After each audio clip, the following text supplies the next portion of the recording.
এমনি দম বন্ধ হয়ে যাচ্ছে, যান বাংলাদেশে, পাকিস্তান চলে যান, এখানে নামাজ পড়ুন, কেউ বলবে না। এখানে চলবে না এইসব। সরকার পাল্টে গেছে, লোক পাল্টে যায়, জানে এগুলো বন্ধ করবো বলে, আর বন্ধ হবেই, জেনে রাখুন।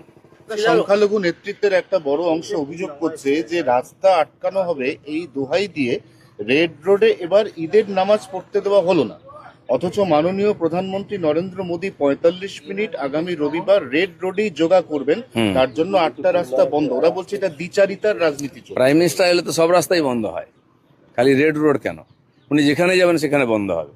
তো যেখানে যান চলাচল কম ওখানেই করেছে, ছুটির দিন ওখানে কম লোক যাবে, সেজন্য ওখানেই করেছে, না হলে তো আরো বেশি সমস্যা হতো লোকের। না, প্রশ্নটা ছিল যে নামাজ পড়তে ১৫ মিনিট লাগে, সেটা দেওয়া হলো না। ১৫ মিনিটের জন্য কত ঘন্টা আটকানো হতো?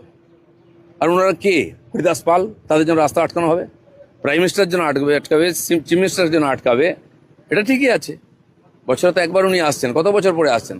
আর ১০৭ বছর ধরেই তো অন্যায় করা হয়েছে। এক বছরে এমনি দম বন্ধ হয়ে যাচ্ছে, যান বাংলাদেশে, পাকিস্তান চলে যান, এখানে নামাজ পড়ুন, কেউ বলবে না। এখানে চলবে না এইসব। সরকার পাল্টে গেছে, লোক পাল্টে যায়, জানে এগুলো বন্ধ করবো বলে, আর বন্ধ হবেই, জেনে রাখুন।